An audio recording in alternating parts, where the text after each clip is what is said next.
Hey, thank you so much for joining me today. Last week, I think I forgot to post a new video. I was doing a lot of lives on my Instagram and on my Facebook, so I wasn't able to get a chance to finish my part 2 on healthy relationships. So, for those of you that have never joined my videos or you've never watched my channel before, my name is Damali. I'm the lead counselor and founder at Forerunner Counseling, located in Montclair, New Jersey. And so I try to address some of the issues that people come in for therapy for, and also try to incorporate some spirituality or some faith in those topics. So depending on where you are, hopefully this can give you some wisdom, some encouragement so that you know where you are, especially when it comes to relationships.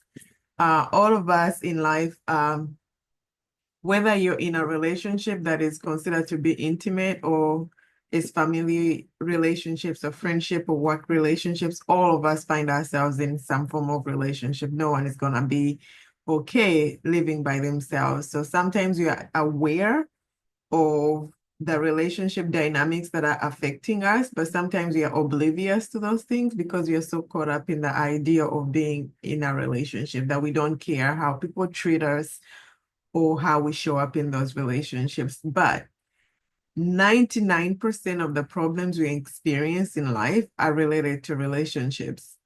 I don't know if you ever thought about some of the challenges you experience on a day-to-day basis to realize that majority of them are related to other people, how you interact, how they interact with you, what was said, what was not said, how it made you feel, how we could have done it differently, and so many other things. But last time when I did a video, I addressed some of the areas, some of the signs that this a relationship that you may have is a healthy relationship. And so this time I'm going to talk about what makes a relationship unhealthy, whether it's with between family members, parents, children, husband, wife, friendships, and things like that. How do you get to decide that the relationship you are part of is unhealthy? Okay. So I'm gonna it's gonna be a lot, but this is not an exhausting list because as you can tell, people are very complicated. Um, what works for one person may not work for another person. So but these are general overall issues that kind of symbolize a very unhealthy relationship. So especially these are intimate relationships. You could use them for other dynamics of parent or friendships. But there is extremely jealous going on, Sometimes when it comes to intimate relationships, the person is accusing you of cheating on them. Even if when there is no cheating, the person is consistently accusing you for cheating. I've seen those couples before, where they come in and the other person, because of their past trauma, being cheated on by some other person, they are almost conditioned to believe that everyone is going to cheat on them. So they accuse others of cheating, even if they haven't cheated on them. The other area I've seen that behavior manifesting itself for people who have gone through a lot of abandonment in childhood, the fear that people are going to leave them causes them to behave in ways that push people away. You know, for example, I had this person, they came in accusing their spouse for cheating on them, and they made up a whole story that this person was talking to a coworker, even if they were not at work to confirm that that was true or not.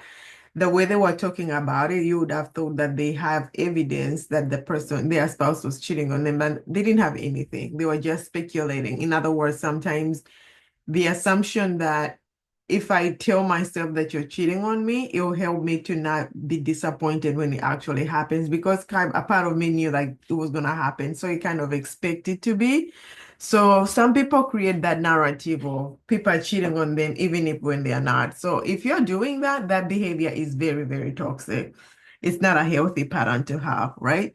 The other thing that people do is they put other people down by name calling, cursing them out, or making them feel bad about themselves.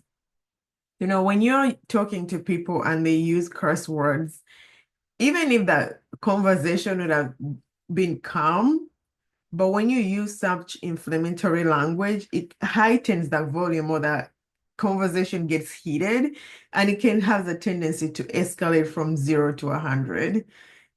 So for those of you that use that language, be mindful of the fact that name calling and cursing people sometimes makes other people feel bad about themselves. It's not a healthy trait to have in a relationship, whether it's parent, whether it's intimate, whether it's friendship. I know these days people use that language as nonchalant. They just don't think about it. They just continue to use those words to each other. But I personally, like, if you're talking to me and you start using that language towards me, I don't think I will respect that conversation we're having, because that's like a potty mouth, like, clean it up, you know? Imagine if the person that you love is the one using it, and don't allow yourself to get used to being talked to like that, because once you devalue yourself, you give permission to other people to also devalue you. Some people use that language as jesting and not thinking much about it, but if you respect a person, I don't think you would want to talk to them with such language. Another trait that people do in unhealthy relationships is there is a lot of yelling and treating other people like their children. Now, this goes in every type of relationship, whether you're friends, for people who are codependent, that codependence that shows up as a way of controlling can manifest itself by treating other people like children. You yell at your spouse as if they are a child. You treat them as if they are kids. They don't know what they are doing. And the way you talk to them is you yell at them as if you can. Um, it's not nice on both sides. Whether it's a woman doing it to a man, whether it's a man doing it to a woman, it's not healthy behavior. It shouldn't be. You shouldn't talk to an adult like as if you're talking to a child. Even children don't need to be talked to like that, just because we use that, shouldn't talk to children like that. I mean, talk to adults like children. Even children don't deserve to be treated like they're not human, because they are, right? Um, Another thing that people do in unhealthy relationship, one of the other signs that makes the relationship look unhealthy, is like you don't take the other person's opinion or what they say seriously. You disregard them. You don't take whatever they say as important. If a person says, "Oh, I have to go to the hospital," you minimize it. Or the person says, "I have to go out and do this and that."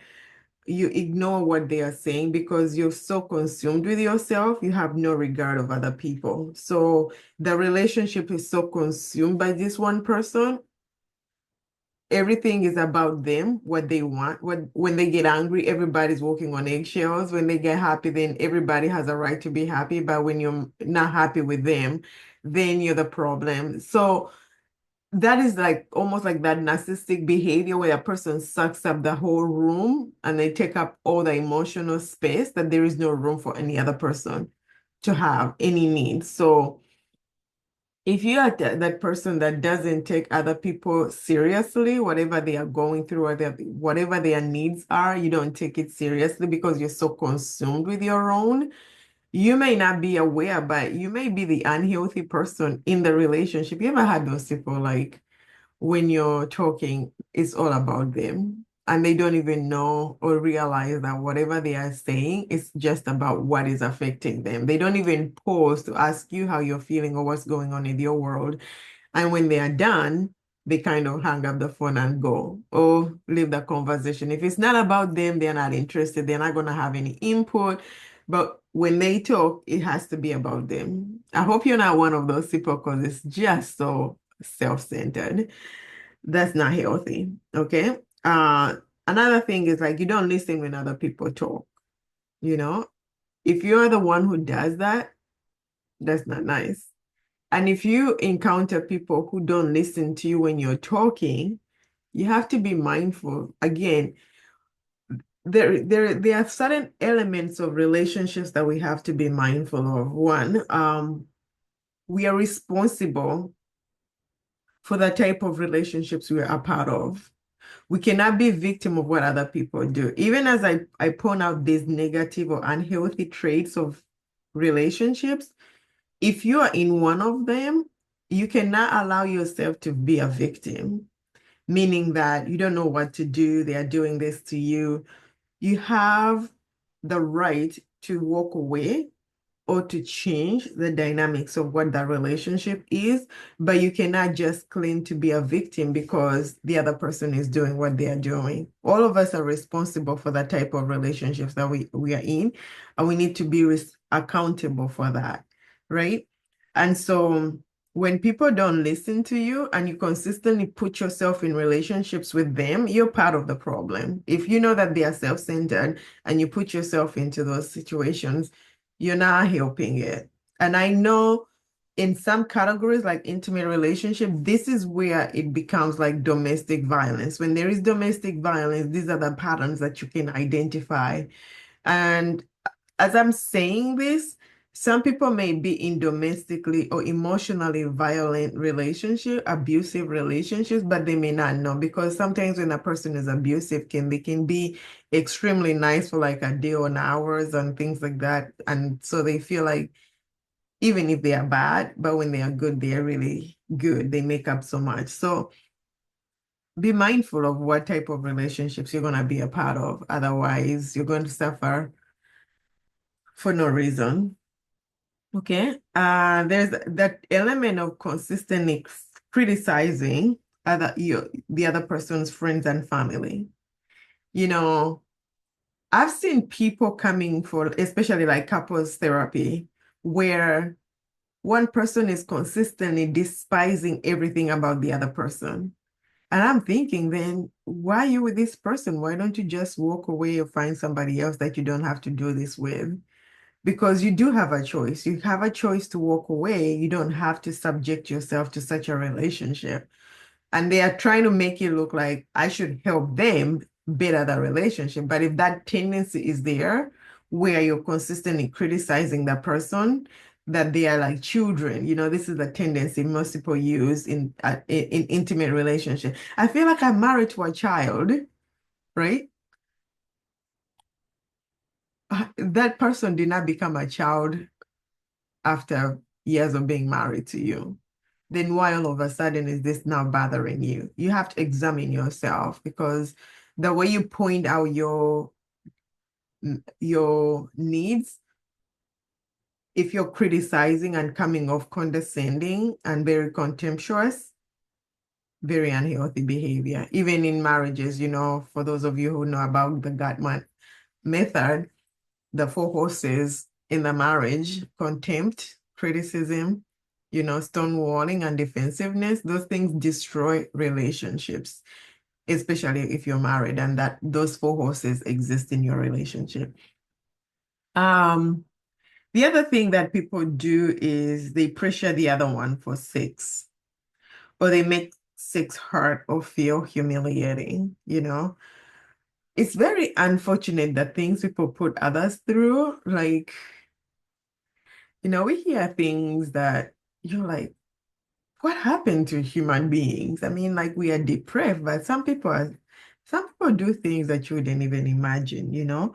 Um, you're using people's bodies for your own sexual gratification. You don't see them as humans. You don't see them as soul, emotions, will, and mind. You just use their body for your own gratification. You don't intend to have any emotional relationship or connection. You're just using them for what you want. So those things are not healthy. If a person tells you, especially that let's say, I've seen this a lot, before people get married, they're like, I don't want to have sex before I'm married. And then the other one just belittles them, just makes fun of them. Clearly, you share different beliefs, and if you're not in position to respect someone else's beliefs about a situation or about a topic, at least be respectful in how you're going to relate to it, as opposed to just putting them down as if something is wrong with them, and many times I've seen that it's the other way around, that people who are mostly holding on to a lot of childhood traumas are the ones that usually impose their toxic behaviors onto the other person who is more healthier. I mean, we're all messed up, but some people are not realistic. Okay. The other thing that I've seen is that can create like an unhealthy pattern in a relationship is where one person can come, they threaten to hurt themselves if the other person leaves. I remember this one couple, the situation, long story, I'm not gonna disclose a lot, but the gist of that situation is like if that person left that person who was going to be left was going to commit suicide, you know? And for those of you who are actually dating and you see these signs that you date the person and the person says you didn't call them and they start blaming you that they're gonna hurt themselves, they were depressed for the whole day. Everyone is responsible for their emotional well-being. You do not carry someone else's emotional well-being. And so if they don't take responsibility and they blame you, those are like red flags that run for your life. Otherwise, this is gonna go downhill very, very fast. Because once you start, if you get married to them, chances are you cannot leave them. If they have a bad day and depressed month, you're gonna be in the dumps with them because they don't take responsibility. So if you want to leave, then they threaten that they're going to hurt themselves and it'll be your fault. So you feel guilty for leaving them, especially when they're in such a vulnerable space. And that's how the cycle continues. That is toxic, right? Um, some people threaten to cheat or they actually cheat to teach you a lesson. Like, you're not nice to me. I'm going to prove to you that the other people who treat me better than you, blah, blah, blah. Crazy. Crazy, crazy. That is the definition of unhealthy relationships. And you know what the crazy things for those of you that have never been to therapy, you may hear this right now and you're like, why would anybody do that and believe that? But when you're in it and you believe that you're in love, you'll be amazed at the things that you'll be able to tolerate, especially if you've never been to therapy before. You ask yourself, why didn't you leave? There is that show on, I don't know what channel is it like, I forget. One of those investigative channels that they talk, there is a show called Snapped, right? And you see these people killing their spouses, and you're like, why couldn't you just walk away as opposed to killing this person? You know? But now you're gonna spend the rest of your life in jail. Was it really worth it? But when you've been in such toxic behavior, you get to be toxic. You start to become toxic yourself, and you start to think, if I do this and I do that, this is the only way out of this relationship. And you realize some people get to a place where, in order for me to be happy, the other person has to die. So when people threaten to cheat or they actually cheat, leave them alone. That's between them and God. It has nothing to do with you. Walk away. Controlling behaviors like how you should be dressing, you know. Um, you're too revealing or you're too this, and never ends. Never, never ends. You have a will as an adult to get to choose what you want to wear or not. But if the person has overwhelming control how you should dress, red flag, you know? Sometimes, especially in domestic violence or situations, if the person has ever grabbed, pushed, hit, or physically hurt the other person, chances are they're gonna continue to do it. They will do it again. So don't don't sleep on it.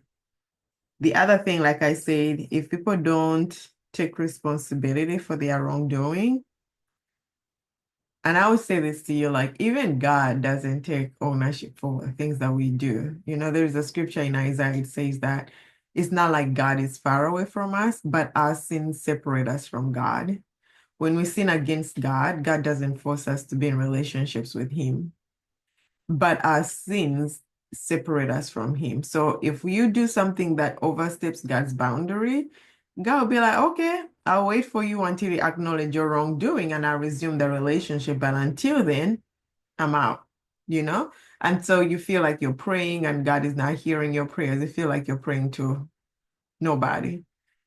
You have to examine your heart sometimes and see if there is any way you have sinned against God so that you can repent. And when you repent, you're going to start to feel like He's closer to you. So for people who do not take responsibility for what they do wrong, you're not going to, it won't be healthy, For those of you that are people pleasing, For those of you that are codependent, thinking that you're going to rescue someone from their misery, I hope you're listening because it never works out like that.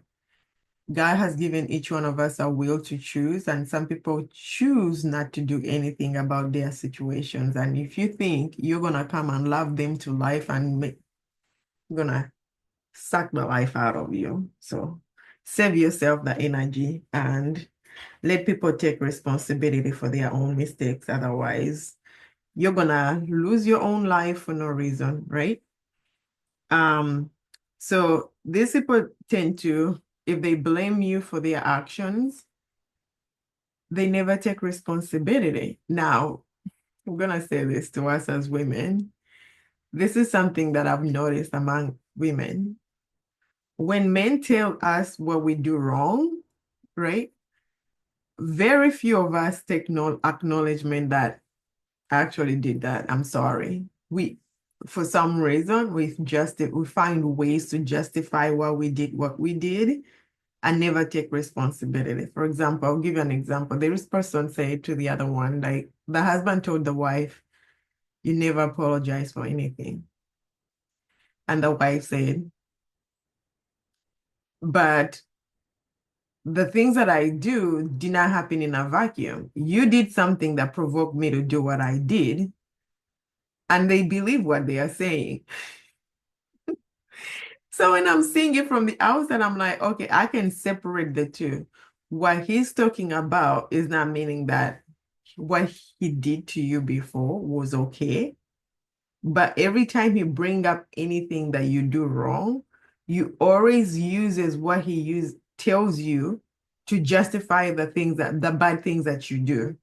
So even if the other person is wrong, you also have to look in the mirror and tell yourself and see the speck in your own eye. Because women, and I'm telling for those of you women who are married, we don't listen a lot. A lot of time we don't listen. Men tell us the things that we do. Listen, this is not about right and wrong per se, but this is a common pattern of behavior that I've observed among us as women. You know, men don't communicate the way we communicate, and that's okay. But when people tell you what you did wrong, examine it. Take it to God and pray about it and see if you're actually doing it before you push it away. I remember there was a season in my life where I had to start to, when people would tell me what I did wrong, because initially I would be defensive because I'm like, I did it for a reason. But that wasn't the point why people pointed it out to me. They pointed it out to me because it was a problem to them. So if I wanted to maintain those relationships, I had to take into consideration what they are telling me. So if you're the type of a person where when people tell you what you did wrong, you always justify it, guess what? People will stop telling you anything, and then they'll let you make your messes. And they're like, yeah, we saw that coming, but she won't listen or he won't listen. You know, don't be arrogant, don't be proud. Give people permission to speak into your life to correct you because it's like for free, basically. If you change your way of thinking about it, we all have blind spots, we all make mistakes. So take accountability, take responsibility, ask for forgiveness. We're not perfect. All of us are not perfect, right? You know, don't blame people for your own behaviors, you know. The tendency of another unhealthy trait is embarrassing and humiliating others. You know, there are people who are very sarcastic. Sarcasm is a form of anger. A lot of people don't realize it, you know. Um, you embarrass people by making funny jokes about the things that they say, thinking that it was a joke. But why would you joke about something like that, you know? Why would you joke about something like that? If someone does something that bothers you, directly go to them and address it to them, as opposed to making a remark in front of other people and making them feel embarrassed. Um, Violence, throwing things at people. There are people who get mad and punch holes in the wall, throw things at each other. Childish behavior is not It's not cool. Um, Other unhealthy traits. For those of you, like, there is this book, it's called Lies at the Altar. I always encourage people before they get married to read that book and tell themselves the truth. The reason the lady used the title Lies at the Altar is that people have a tendency to believe what they want before they get married. And so she was saying that the person before the wedding is the same person after the wedding. But for some reason, when we are dating, when we're interacting with people, we tell ourselves that he will change or she will change. She will be different when we get married. How many of you have had that? When we get married, this person will change as if there is like a magical thing that happens when you say, I do, only to realize the person is the same. So anyway, in that book, she mentioned a couple, the lady, her husband died. And then her friends met her at the mall and they were grieving on her behalf. They were sending her condolences. And she's like, I'm not sad. That's the best thing that ever happened to me. And they were like, why would you say something like that? Your husband just passed. And she said, ever since he passed, I'm not able to go to school. I'm able to do the things that I wanted to do. She couldn't do those things when her husband was alive. She was in an unhealthy marriage. So some of you tell yourself, you justify some of these behaviors and you idolize your spouses as if they are God. And you don't do the thing that you are supposed to do because your husband is going to be mad. Your wife is going to be mad if you do it. In any relationship that is healthy, you have the freedom to pursue the thing that you feel like you need to pursue in this life. These people you're married to, these people you're in relations with, whether it's your parents, they are not God. You're gonna be held to account of why you didn't do the thing that you do, and you're gonna blame me like my husband did not allow me, or my wife did not allow me, or my kids. That's not healthy behavior. Okay. The other thing is like people in unhealthy relationships, sometimes they'll make the decisions for you. They like you never listen. God has given us a will to choose, and if you ever give it to another person, you're as guilty as the person who is using it against you. You have a will to choose what you want, the type of relationships you have to be a part of, and how it should be, right? So this trait where one person makes the decision for everybody else, whether it's in a family, whether it's in a marriage, whether it's in a parent-child relationship, whether it's even at work, when one person is the one who always makes the decisions, it creates an unhealthy environment. This one lady, she never felt like they chose where she had a say in where they lived, the house that they bought. She never had a say in the car that they would be driving. She never had a say in where they go on vacation. So all these things, they bottle up inside of you and they become resentment, they become bitterness. And then you start to show up as a roommate, but on the inside, you're really, really mad at this person, but there's no room to talk about it. Unhealthy behavior, okay? If you don't feel like you can make decisions on you that have an effect on you in the relationship that you're in, think about it, you know? People who try to play crazy games, they play mind games, especially those who are sarcastic have a tendency to do that. Don't play in people's minds. You make them feel like they are crazy or they are stupid, and then you keep changing around. People who go back on their promises, you make a promise to do something and then you change your mind and you never do it. Those are not very good behavior. A person is acting controlling or possessive, like they are owned like an outfit. They own you.